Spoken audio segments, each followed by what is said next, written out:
네, 오늘 주로 부총리께 질의하겠습니다.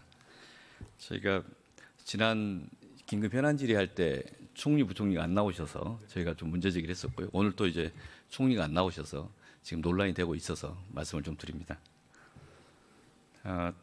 전반적으로 요즘 저희가 별도 토론회 하면서 제목이 민주주의 위기, 경제의 위기 이런 토론회 하면서 전문가들이랑 논의를 한번 해본 적이 있습니다. 그 문제식을 한번 말씀을 드리려고 합니다. 아주 독특한 역사를 지금 경험하고 있고 과거에 겪어보지도 못했고 겪어서는 안 될 일을 최근에 몇 달 동안 겪었습니다. 그리고 지금 시기에서 이제 미래 세대는 우리를 어떻게 평가할 것인가 늘 고민합니다. 그리고 저희들 스스로도 돌아보고 또 함께 주위를 돌아보자고 이야기합니다. 한 4, 5개월 동안 민주주의 위기를 이제 벗어나고 있는데 그 민주주의 위기를 초래했던 사람들, 그거 관련된 사람들이 제대로 반성하고 있는가? 저 그 문제 제기를 계속합니다. 특히 여기 총리는 안 계시지만 부총리나 장관들께서 지난 4개월 동안의 민주주의의 위기를 극복하려고 노력했는가, 그리고 그것들이 우리 경제에 어떤 미치는 영향이 있는가 같이 꼭 계속 토론해야 한다고 봅니다. 민주주의 위기를 오히려 수습방관한 건 아닌가, 위기를 수습하려는 걸 방해한 건 아닌가, 그런 문제제기입니다. 제가 지난번에 부총리 안 계신 자리에서 했지만 한 번 더 말씀을 드려보겠습니다. 페루 이야기입니다. 우리나라 총리와 장관들이 페루에 있는 부통령, 총리, 장관보다 더 떳떳한가? 2021년 12월 7일입니다. 그날 카스티오 페루 대통령이 치니쿠데타를 일으킵니다. 의회 해산을 명했습니다. 그 나라 현지 시간으로 오전 11시 41분. 당시 부통령은 대통령이 그 조치가 위법하다고 바로 지적을 했습니다. 그리고 12시 6분경에 내각의 사퇴가 시작됩니다. 그리고 2시간 만에 의회가 탄핵합니다. 그리고 수사기관은 대통령이 도주하기 전에 현행범으로 체포합니다. 거의 2시간 전후로 해서 다 끝납니다. 대통령이 탄핵안 국회에서 가결되기 전에 수사기관이 대통령을 체포합니다. 그 다음 페이지 보시면 페루 총리와 페루 장관 전체 13명이 치니쿠데타가 일어나는 그 당일날 사표를 냅니다. 특히 페루 재정경제부 장관은 자신이 믿고 있는 법치주의와 민주주의에 반하기 때문에 도저히 용납이 안 된다. 그러면 사표를 냈습니다. 정치적 책임을 지는 모습이었다고 봅니다. 우리나라의 총리, 장관들께서는 과연 어떠했는가? 그 계엄 사태, 내란의 사태에 대해서 어떻게 평가하고 계신가? 과연 민주주의 원칙을 지키려고 했는가? 헌법 질서를 지키려고 했는가? 민주공화국을 지키려는 자격이 있는가? 그 의지를 보여줬는가? 그걸 계속 묻습니다. 오히려 내란 가담자로 기소된 장관도 있고, 그리고 내란 과정을 수습에 대해서 수습방관하거나 도망하거나 방치한 사람들이 있었습니다. 한덕수 총리에 대해서 함께 지적을 합니다. 제가 12월 13일 첫 긴급현안 질의할 때 이거 내란 맞습니까? 한덕수 총리에 물었는데 끝내 인정을 안 했습니다. 그 이후에도 인정한다는 이야기를 들어본 적이 없습니다. 12월 5일 내란 비상계엄 해제 이후에 계엄 선포문에 대해서 한덕수 총리, 김용현 장관 사후에 서명했다고 하지 않습니까? 헌법재판소 재판 과정에서 공개적으로 드러난 내용입니다. 그리고 7일 윤석열 대통령이 서명을 하고 12월 8일 다시 그걸 폐기해서 없애는 그런 과정이 있었습니다. 그러면 한덕수 총리는 그 일주일 동안에 실제 사후에 정당화시키기 위해서 부역한 거 아닌가, 가담한 거 아닌가, 오히려 엄호했던 거 아닌가, 그런 의혹이 있습니다. 내란 방조범으로 수사받을 피의자가 지금 국가의 권한대행이라고 있는 거 아닌가 의문이 있습니다. 저는. 내란 사건이 터졌으면 수사해야죠. 페루처럼 2시간 만에 체포해야죠. 그런데 대한민국의 총리, 부총리, 여기 있는 장관 중에서 누가 수사해라 이야기했습니까? 안 했잖아요. 오히려 한덕수 총리는 상설특검에 의한 수사 요구, 그걸 거부했습니다. 최상무 권한대행도 거부하셨고, 내란죄 수사를 해야 하는데 수사를 방해했지 않습니까? 일반 특검도 거부했는데 상설특검 거부권 대상도 아니에요. 안 했지 않습니까? 그래서 시민단체에서 직무유기로 고발했습니다. 그 수사 대상이지 않습니까?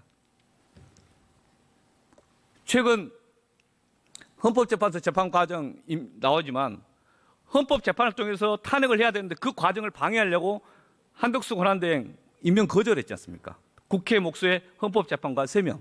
물론 이제 추상목 권한대행께서 2명 임명하면서 그 문제를 돌파하셨습니다. 그에 대한 신뢰가 있었고요. 한덕수 그 권한대행의 모습을 보면서 위헌, 위법 넘어서 다른 차원에서 보면 참 염치 없다 이런 생각이 듭니다. 공직에 사퇴하고 석고대죄도 부족할 판에 지금 이 하는 행태에 대해서 어떻게 보십니까? 최상목 부총리께서는? 제가 언급할 이치에 있지 않다고 생각합니다. 윤석열 대통령 내란행위에 대해서 제대로 했느냐 저는 지적합니다. 그 수수방관하지 않았냐. 그때 이제 그 부총리께도 질의했었고 한덕수 총리가 위헌 위법 또는 말도 안 되는 행태를 벌였는데 그거에 대해서 계속 수수방관하실 겁니까? 제가 다른 주제로 넘어가 보겠습니다. 이게 관련된 주제인데 지난 내란 4개월 동안에 그러면 관리를 잘했느냐까지 질문이고 저희도 계속 논쟁을 했습니다. 기재위에서 논쟁하고 내란 관련해서 경제성장률이 초기에 2%대 2.2% 했는데 계속 이 성장이 꺾였고 드디어 1분기에는 마이너스 성장까지 일어났습니다. 내란의 충격이라고 봅니다. 그다음 경제 성장률 올해 전망치도 정부나 또는 해외 이 IB들이 하는 것이 계속 꺾였습니다. 지금 1%대 0.7, 0.5 이런 이야기를 합니다.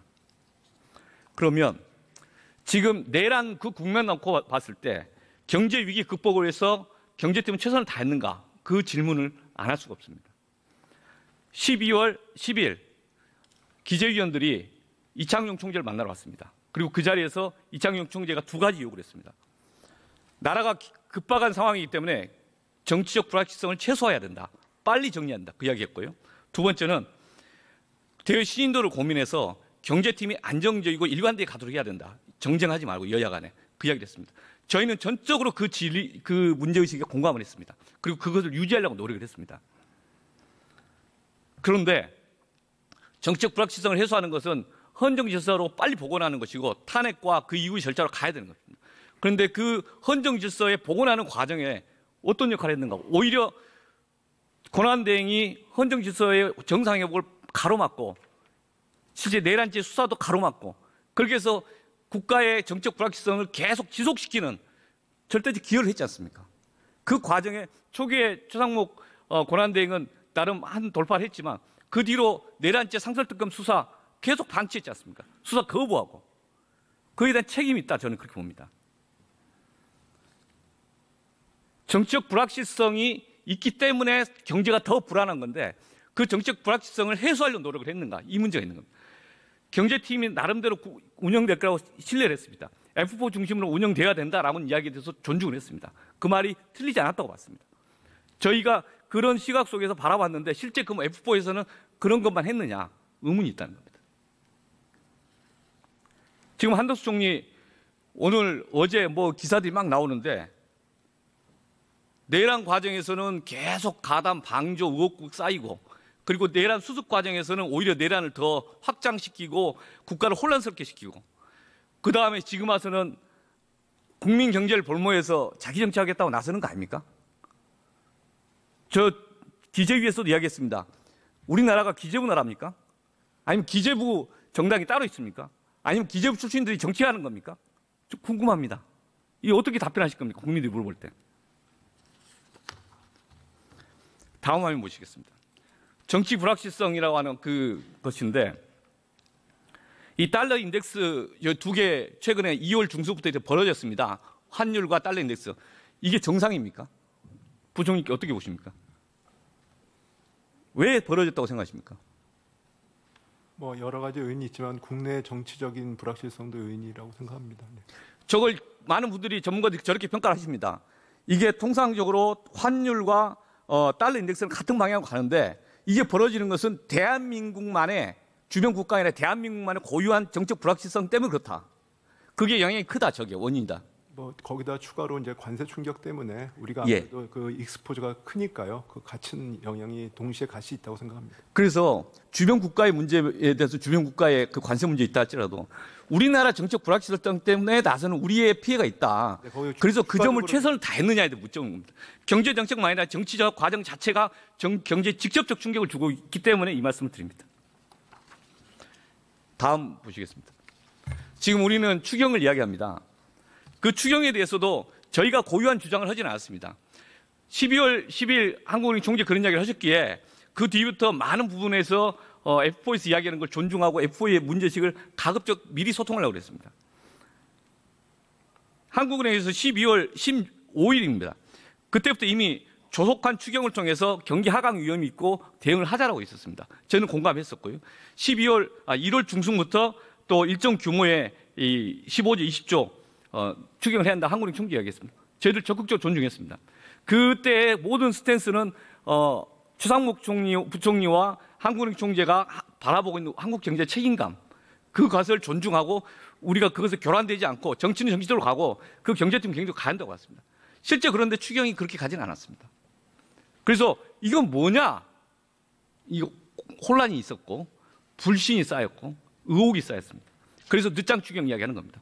이미 그 시점에서부터 이야기해서 1분기에 끝냈어야 될 건데 지금 2분기 들어가서 지금 추경 논의를 하고 있는 겁니다. 그 늦장 추경의 원인은 거기 있는 것이고요.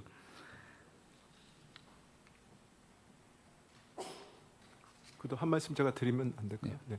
그래도 뭐 지금 말씀 저 지적에 대해서 일부 제가 생각할 부분이 있습니다. 다만 저희가 이 추경을 하려면은 이때가 대행 정부이기 때문에 그 국회 협조가 필요했습니다. 그래서 제가 가장 먼저 2월 한 중순부터는 추경 논의 시작하자라고 얘기했고 국정협의회에서 노력을 했습니다. 그런데 그게 여의치 않았던 측면도 좀 있습니다. 네. 여야정 협의체를 통해서 여러 가지 풀어가려고 노력을 했습니다. 저도 가급적이면 저희 민주당에서는 정부와 함께 풀어가려는 의지가 있었고 다양한 형태로 의사표력을 했었습니다. 실제 여야의 협의체 이유로 해서 적극적인 제출을 안 했습니다.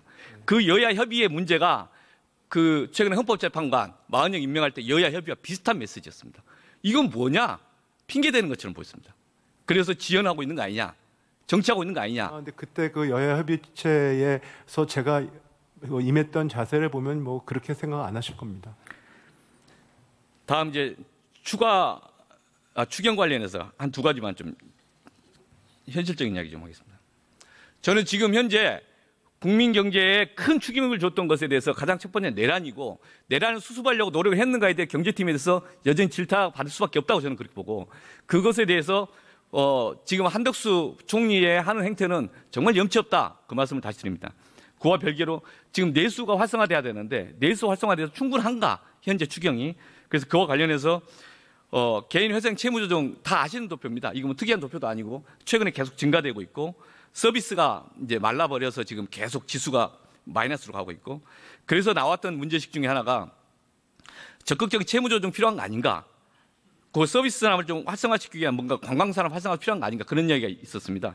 그래서 어제도 이 김영태 의원님인가요? 뭐 그 질의가 있었는데 그 관광산업 활성화와 관련해서 우리나라 현재 시점에서 풀 수 있는 수단 중에 하나로 이 관광산업에 관련된 어떤 종합적인 계획을 좀 기재부가 마련해서 보고해야 되지 않는가 싶은데 어떠신지요? 네, 저희가 그런 부분들은 같이 검토를 하고 있는데요. 말씀 주신 걸 다시 한번 거기 정리해서 보고를 드리겠습니다.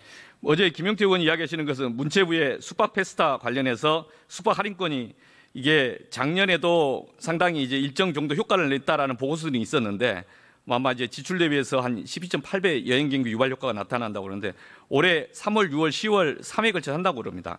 그런데 그와 관련해서 추경에서 좀 추가 반영하는 게 어떻겠냐라는 제안이 있었고 저는 어제 그 이야기 듣고 괜찮다고 봤습니다. 그리고 어제 김용태 의원은 본인이 경기도가 지역구이기 때문에 하신 이야기지만 인천, 경기, 서울 같은 경우도 같이 좀 포함해서 이걸 좀 확장해서 추진하면 어떻겠냐 그런 제안이 있었습니다. 저는 공감했습니다. 혹시 한 번 더 검토해 볼 수 있을까요? 네, 저도 어제 김용태 의원께서 말씀하신 부분에 대해서 사실은 저 실무자료에 써준 거에서는 좀 부정적으로 써 있었는데 저도 말씀을 들어보니까 이 어느 정도는 필요하다는 생각이 들어서요. 저희도 한번 그러고 전향적으로 검토해 볼까 생각하고 있습니다. 이 나머지 하나만 더 말씀드리면 근데 지금 하나는 지금 추경의 반영은 어렵고 이 관광기금이 안 들어왔기 때문에 그렇지만 어떤 방식이든 이걸 검토를 전향적으로 해보겠습니다. 예. 지금 이제 나오는 것 중에 오늘 좀 독특한 이야기 하나 했던데 IMF가 우리나라 국민소득 4만 달러 가는 시점을 종래 2027년을 봤다가 이제 어제 발표한 2029년을 늦췄다고 나옵니다. 요게 이제 다양하게 누적돼 있을 텐데 지금 현재 내수 충격이 워낙 커서 많은 사람들이 힘들어하고 있다. 근데 그중에서 저는 이제 가계부채와 관련된 채무 재조정, 그다음에 다른 식의 이제 내수 활성화를 위한 방법 중에 하나로서 이제 관광 산업에 대한 뭔가 좀 획기적이고 대규모적. 네. 네, 저도 의원님 말씀에 전적으로 동의하고요. 저희 내수의 어려움이라는 게 외부적인 충격도 있지만 결국 구조적인 준비가 필요하거든요. 그래서 그런 부분들 꼭 필요하다고 생각하고 있습니다. 네.